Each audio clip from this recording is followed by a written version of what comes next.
Добро вечер, почитувани. Вие сте на вистинската фреквенција, тоа е еден телевизија. Денеска е петок и, нели, вообичаено, секој петок, јас Јадранка Костова сум уредник или домаќин во овој дел од отворената програма.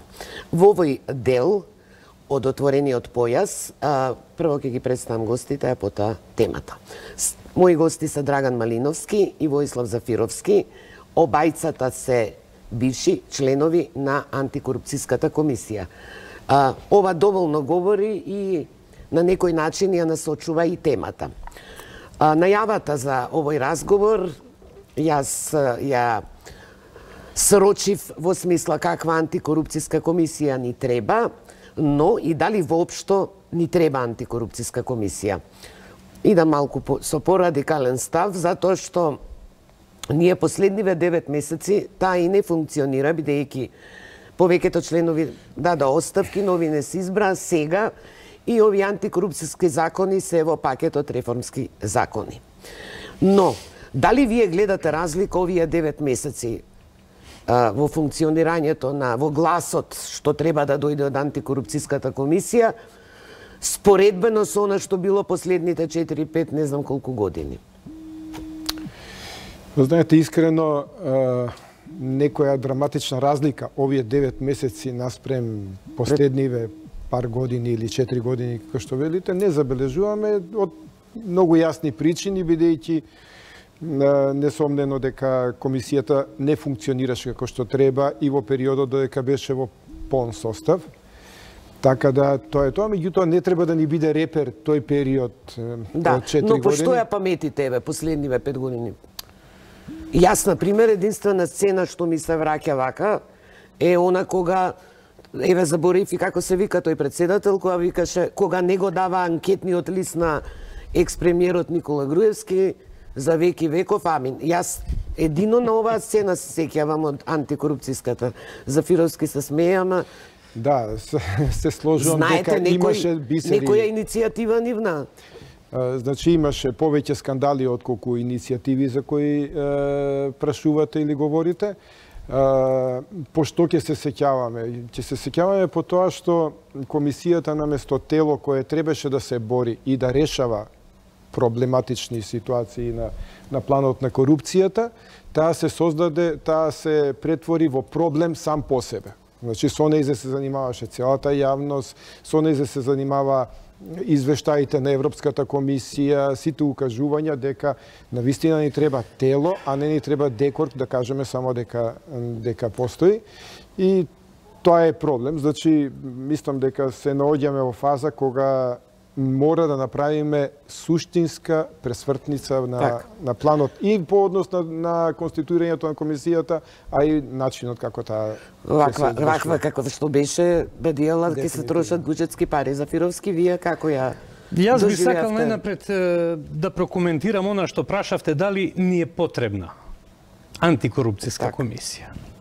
Лично сметам дека е потребна таква комисија, од причина што Република Македонија е потписник на Конвенцијата на Обединетите нации за борба против корупцијата и со тоа се има обврзано да конституира, да формира тело кое ќе креира превентивни мерки и активности на среден и на долг рок, кои треба во таа насока да представуваат, да кажеме, една водилка во борбата против корупцијата. Дали мислите дека власта треба да се плаши од акциите, односно од ставовите на антикорупцијската? Поредот на нештата, власта треба да се плаши. Меѓутоа, проблемот е позиционираноста на нашата антикорупцијска комисија. Антикорупцијската комисија ја избира Собранието на Република Македонија. Кај нас се е политика. Некои и кога ќе се насмее или нема да се насмее, го врзуваат со политика, а камо ли изборот на членови на антикорупцијската комисија. Сега една од сугестиите на Европската комисија, на експертите на Европската комисија во врска со законот, е нели да се изберат луѓе членови со интегритет. Но се доаѓа до тој проблем што вие веќе го навестувате. Изборот ќе оди преку Собраниската комисија за избор и именување. Оваа комисија од секогаш функционира така што партиите, координаторите ќе се договорат, па неколку места ќе предложи СДС, ДУИ или ВМРО или не знам како. Во секој случај треба да се пропишат сериозни, високи критериуми за членување во Државната комисија за спречување на корупцијата и при изборот Комисијата за избори и именување да се раководи од она што представува основен критериум кој треба да го исполнуваат тие членови. Основно е да имаат интегритет, да се стручни и посветено да работат. Собранието ќе избери, ќе рече ова се и стручни, и компетентни, и со интегритет, секојаш така ни велеа каде и да бираат. Нели, нивниот збор против некој глас на јавноста. Дали сметате дека на крај треба и меѓународниот фактор да има некоја улога? Специјалното јавно обвинителство на крај еве профункционира, ама и со поддршка од НАД. Знаете, сега ние велиме Собранието, односно Комисијата за избор и именување ги предлага и така натаму. Ама таа предлага по договор од партиите претходно. Значи, се слагам. Меѓутоа, и велиме ќе постават некои кои се блиски до партиите и се тоа. Значи, не исклучувам таа можност. Меѓутоа, обврска на законот сега кој се драфтува, кој е во поставка, е да предвиди механизми како што помалку да се остави простор за такви кадровски, да. Значи, на кој начин? Прво морате да објективизирате прилично високи критериуми кои треба да ги исполнат кандидатите. Значи, од стаж, од антикорупцијски ангажман во изминатите години. Факултет за туризам не. Факултет за туризам не. Значи, од реален ангажман во антикорупцијско работење, понатаму да немаат, да не се членови во последните 10 години, да не биле членови на парламент, на влада, на орган на политичка партија, да не се донатори во последните 10 години на политичка партија. Значи, сепак се тоа некои критериуми кои ги изфрлаат, значи првична селекција тука се прави. Втората селекција, значи построги критериуми. Вториот момент што сметам дека исто така битен е отварањето на процесот за избор на председател и на членови на комисијата кон јавноста. На кој начин?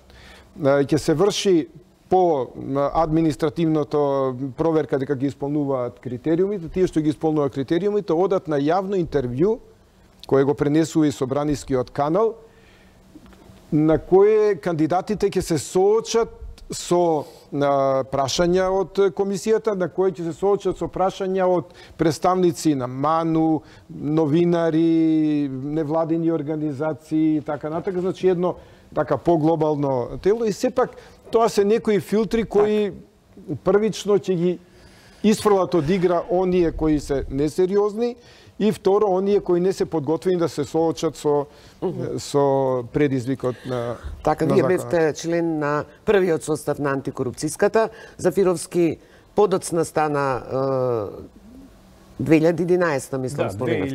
2011. Финансирањето на ВМРО ДПМН во 2011 е проблематично и спорно. Јас знам дека и ние во Фокус пишувавме. Мислам дека имаше доста јавни сигнали дека таму нешто нели е гнило во сето тоа, бидејќи луѓето кои наводно се финансиери и поима немаа дека донирале пари и слично. Имаше повеќе елементи. Но антикорупцијската тогаш покрена постапка за финансирањето на СДС затоа што зеле кредит. Значи, фактот дека сега и финансирањето на партијата и на изборите се процеси кои ги води СЈО, чувствувате дека антикорупцијската во која вие бевте член на тој план киксна? Не сметам дека антикорупцијската киксна. Затоа што антикорупцијската комисија е таа што може само да ги иницира процесите и да сигнализира на надлежните институции да покренат постапка. Само да напоменам, Државната комисија за спречување на корупцијата нема оперативни капацитети за да води истраги и да може да навлегува, да направи длабинско снимање на она што како сознание доаѓа до нив. Едноставно, тоа што ќе дојде до нас како сознание, ние го проследуваме до надлежните институции. Така, Зафировски, но тоа што доаѓаше кај вас го има на увид и новинарите преку вас или ревизорот. Пример, ден кога завршува вториот круг на изборите, ВМРО од 30 на медиуми, кога се победници, добива од тие медиуми донација. Тие се победници. Само да се испиташе каде владата дава реклами владини и кои им се донатори, мислам дека се насликуваше тој корупцијски круг. Точно така. Ние го идентификувавме тоа и јавно го кажавме. Меѓутоа, државниот ревизор натаму треба да си ја спроведи постапката. И институциите кои се надлежни да ги гонат тие ситуации. Зошто ве сменија вас потоа од член на антикорупцијската? Зошто ме сменија? Многу искрено. Јас бев повикан во кабинетот на премиерот, бара информации против кого се имаме поднесено кривични пријави и таму беа наредени еден голем број имиња кои беа од актуелната власт. Тоа е владата на Груевски. Да, владата на Груевски. Бев прашан дали сум консултирал некого за да поднесиме кривични пријави. Јас кажав дека нити сум консултирал, нити имаме намера во комисијата да се консултираме, бидејќи сме ние независно тело.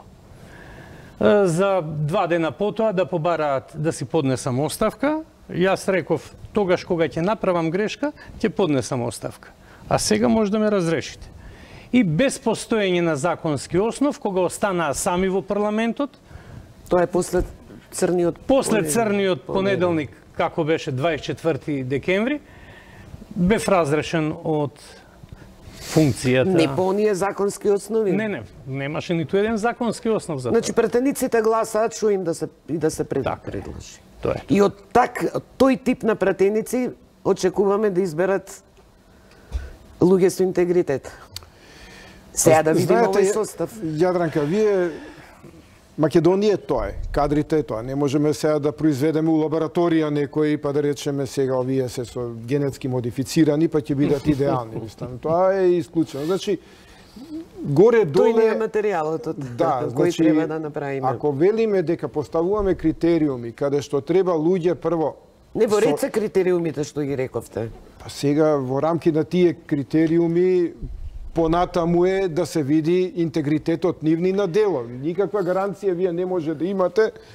Некој може супер да ги исполнува критериумите од прво до последно, па да киксира на планот на интегритет.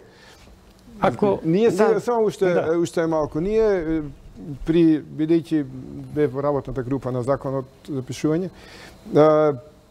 се залагавме и за уште еден дополнителен механизам, а тоа е ветингот, значи како финална, да кажеме така, фаза, каде што би се подвргнале под проверка на интегритетот, на врските своји, на имотната состојба и така натака испитување подлабински, за да се види дали во минатото на избраниот кандидат има нешто проблематично кое го компрометира него како... И тоа влезе во... Не влезе од причина што ветингот се уште како институт нема свој упориште во законот и се размислува на таа тема. Представници од владата велеа дека бидејќи ветингот во Албанија се спроведува кај судиите, но дека овде од Брисел имале забелешки дека тука не треба постапно да одат промени. Видете, ветингот како искуство сега само во Албанија функционира и има и позитивни и негативни своји страни. Во секој случај,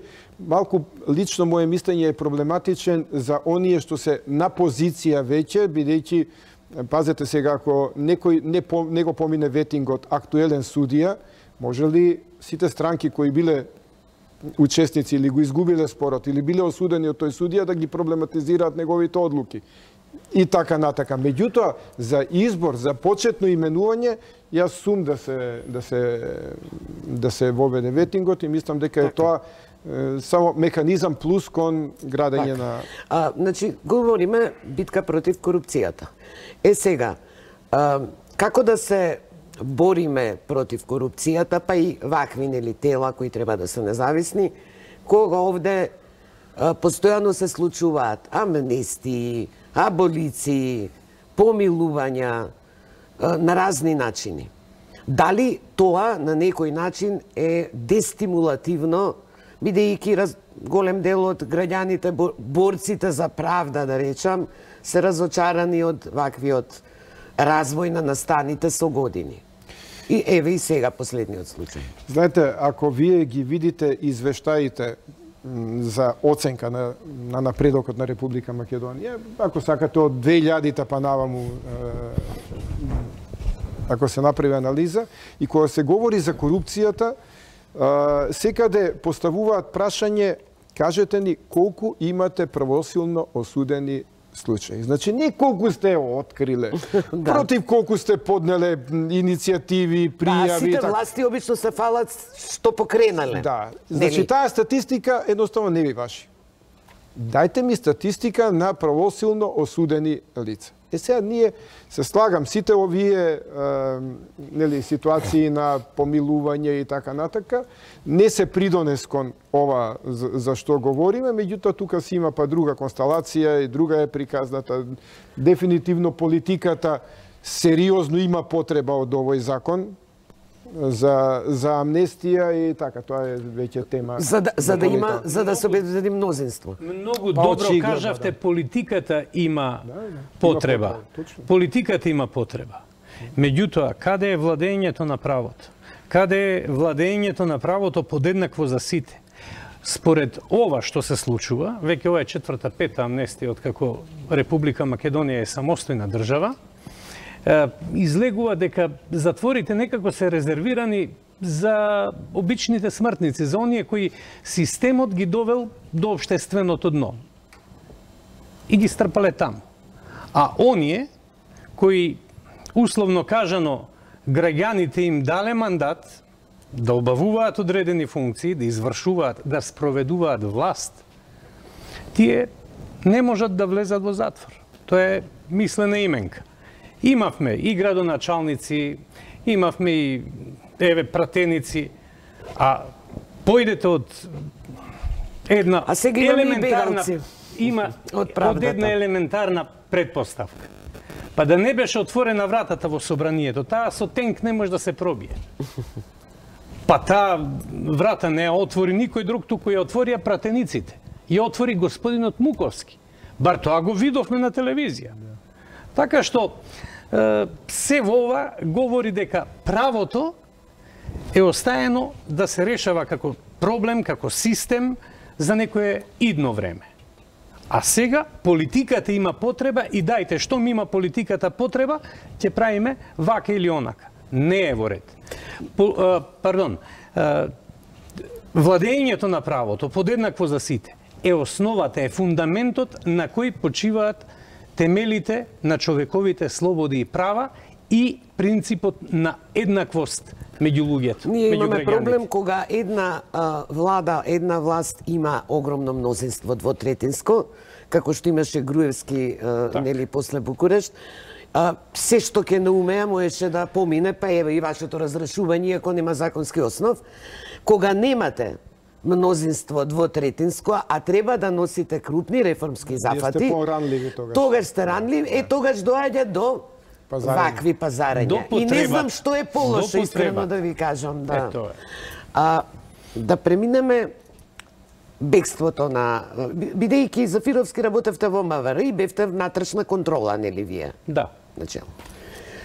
Сега, во врска со бегството на екс-премиерот Груевски во Будимпешта, власта вели, нели, дека обвинителството покренало истрага, дека внатрешната контрола прави што прави, меѓутоа ние не добиваме од таа внатрешна контрола кои се наодите, бидејќи обвинителството ќе гони кривично ако има, ако постои, нели, кривична некоја организација во бегството. Дали внатрешната контрола во МВР треба јавно да излезе и да каже што е што? Внатрешната контрола во Министерството за внатрешни работи има задача да биде транспарентна и да ја информира јавноста за се она што таа работи. Незината работа не е превиена со превесна тајност, додека ја извршува функцијата помошник министер за внатрешна контрола и професионални стандарди, без малку секоја недела излегувавме со соопштение до јавноста што конкретно сме сработиле. Јавноста треба да е битен сојузник на... Дефинитивно. Првата антикорупцијска беше од тие кои секоја недела јавно алармираа за нешто. Како би ги мотивирале граѓаните да соработуваат со внатрешната контрола, ако таа не е транспарентна? Меѓутоа, во случајов, прво не би рекол бегството на Груевски, затоа што Груевски си замина од Република Македонија. Имаше еден друг министер... Си заминала, ма морало да имал помош. Имаше еден друг министер кој се обиде да избега, па се криеше во багажник на возило. Тоа е обид за бегство. А ова е едноставно заминување. Не знаете како ја преминал границата? Не знаеме, меѓутоа... Може би во багажник и овој поминал. Може би, меѓутоа немаме информација. Она што мене ми е симптоматично, тоа е што повеќе од месец дена власта, пред се Министерството за внатрешни работи, не излегува со никакви информации за тоа како господинот Груевски ја напуштил Република Македонија и заминал за Унгарија, а во меѓувреме експресно за еден ден ги имавме информациите од албанската полиција, од српската полиција, од унгарската полиција за тоа како излегол, каде ја напуштил едната, каде ја напуштил другата граница и како стигнал до Унгарија. Она што мене ме чуди, тоа е што човек кој има физичка придружба 24 часа во текот на денот, човек чиј дом 24 часа се обезбедува, човек кој оперативно се покрива од Управата за безбедност и контраразузнавање, човек кој 24 часа се покрива од Бирото за јавна безбедност. И човек што 3 месеци повлекувал средства... Финансовата полиција алармирала 3 месеци пред неговото заминување и до СЈО алармирала дека господинот си ги повлекува парите и наеднаш исчезнува од земјата. Кој според вас треба да поднесе оставка? Од министерот за внатрешни за морална одговорност. Ма каква морална одговорност? Па добро, и професионална одговорност и политичка одговорност. Од министерот за внатрешни работи, директорот на УБК, директорот на Бирото за јавна безбедност и господјата Јанева од специјалното јавно обвинителство. Тие, ако ништо друго, барем од морални причини, требаше да понудат оставка. Дотолку повеќе што ќе повторам, ова јавноста веројатно не го знае. Финансовата полиција 3 месеци пред бегството на Груевски има алармирано дека Груевски вади пари од своите сметки. Како ви изгледа ова, Малиновски? Па добро, едно можам, дефинитивно се сложам со Зафировски, тоа е дека предолго трае ова енигма, ова исчекување за резултатите. Мислам дека навистина јавноста заслужува многу побрзо да биде известена за сознанијата кои се... Каде нема доволно информации, царуваат шпекулациите и тоа е веќе... Дефинитивно. И тоа дефинитивно е така. Лош впечаток создава за институциите генерално и така да. Тука нема што да додадам плюс. Ако дозволите само уште неколку реченици. Ова што се случи многу лошо говори за институциите, за нивните капацитети, за нивниот потенцијал. Внатрешната контрола не е таа што може да им ги реши проблемите и да ги даде одговорите за бегството на господинот Груевски. Но ќе даде некакви одговори. Ќе даде некакви одговори. Меѓутоа, отстапувањето на снага на законот за кривичната постапка до сега требаше 100 пати да се формираат истражните центри кои ќе бидат алатка во рацете на јавното обвинителство. Ето обвинителството покренало постапка да утврди како се случило Груевски да замини. Она нема своја алатка во рацете. Треба да оди преку полицијата. Да ангажира... За разлика од специјалното јавно обвинителство, кое има своја кадровски алатка, е тука фино екипирано. Тоа ми е зборот. Така. Така што ова лошо говори за институциите во државата. Бидејќи сте адвокат плюс Малиновски, почнавме со амнестија, со законов што е донесен. Како вас како адвокат ви изгледа дека ќе одат работите од собранието, па обвинителството, судот, некако малку се измешаа работите? Дали вас ви е јасно дека тоа може да помине без проблеми? Мене ми е јасно... Што е слабоста според вас на закон? Мене ми е јасно дека ќе има поприлично проблеми во спроведувањето на законот. Се плашам дека законот е толку непрецизен и, како да кажам,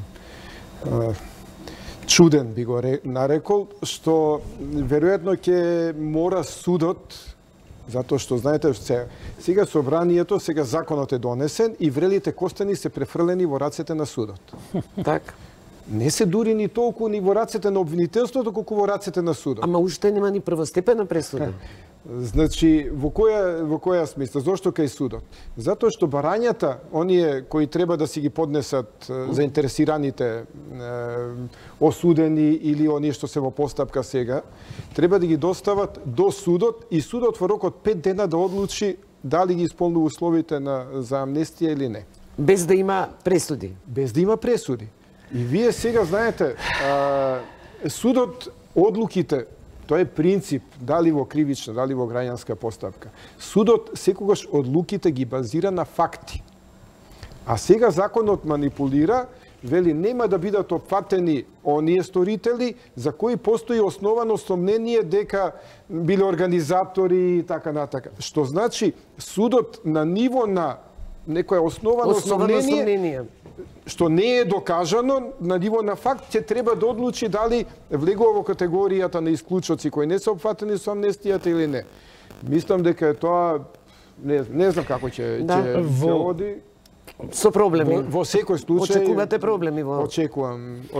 Во едно од моите колумни пишував дека прашањето на каузалитетот многу тешко е да го утврди обвинителството и судот, кои се правни институции. Каузалитетот треба да даде одговор што, кој е организатор, кои се извршители, кои се тие непосредни учесници во цела таа причина, која е причината, кој е поводот. Судот не може да утврди, не е завршена постапката. Судот не може да утврди, значи судот се уште не утврдил, политиката се вмешува и со политичка одлука се прави рез. Мене ми е најчудно она за лицата кои со качулки влегле. Ако тие не удриле, не направиле нешто, како тоа да го толкувате само затоа што некој прошетал? Да, значи таму вели тие со прикриен идентитет што биле и извршија насилство, што значи треба кумулативно да се задоволени двата предуслова за да бидат во исклучокот кој не влегува во амнестијата. Меѓутоа, повторно велам, ќе биде полесна задачата на судот или така може барем да се толкува во случаите кај што имаме осудени лица кои се на издржување. Таму имаме утврдена фактичка состојба и тоа е чиста ситуација. Таму има чиста ситуација. Пазите, и тука нема да му биде комфортна позиција на судот, ќе треба да бидејќи не реферира законот со конкретно кривично дело, туку со описни, наративни појаснувања што влегува, што не влегува. Меѓутоа, за овие што се во тек, каде што е доказната постапка и не финиширала со утврдена фактичка состојба, тука како ќе се... Така, адвокатот Александар Тортевски имаше на Твитер една интересна забелешка за законот, вели за еден, например, Игор Јук не ја извршил задачата за која бил пратен, нели, нема убиено ниеден, а пратеници бе извршиле задачата, ги отвориле вратите. Довршено дело. Да речем еден таков аспект. Еве, уште минута, две сме при крај да завршиме повторно со антикорупцијската. Очекувате дека ќе се врати еден имидж на ова антикорупцијска како што треба или не? Колку тука е потребно и јавноста да притиска? Значи, она што... Да не дозволиме партиите да бидат главни кои ќе ги притискаат членовите. Да. Партиите на власт, пред се сега да бидеме прецизни. Значи, она што јас сметам дека е битно, бидејќи, пазете, сега во моментот имате отворен конкурс за избор по стариот закон. Па тоа. На членови, кои во собранието. На врата тропа новиот закон. И сега, нареднава недела ќе биде на... И сега има прибраници кои одеа да избереме каква таква по стариот закон. Лично сметам дека таа опција е неповолна и треба да се оди на квалитетно решение да се сочека новиот закон и да го изводиме процесот она како што треба здраво и од тоа што стои на располагање да избереме, да не дозволиме некој да ни залута повторно во комисија. Се согласувам и за Фировски крај. Се согласувам со констатациите на господинот Малиновски и само би додал уште една работа. Морам да напоменам дека во стручната служба во Државната комисија за спречување на корупцијата работат квалитетни кадри. Работат луѓе кои си ја знаат работата и треба општеството да одвои повеќе средства за нивната работа. И би додал уште едно. Не знам дали новиот закон има направено некакво законско решение со кое анкетните листови ќе треба да се следат и после заминувањето на функционерите од... така. Меѓутоа, тоа сериозно да се следи, затоа што парите дури по заминувањето од функции излегуваат на површина. Особено што со новото решение УЈП веќе се трга од анкетните листови, исклучиво е работа на комисијата. На комисијата, така. Вклучително и испитувањето на имотната состојба која досега ја утврдуваше.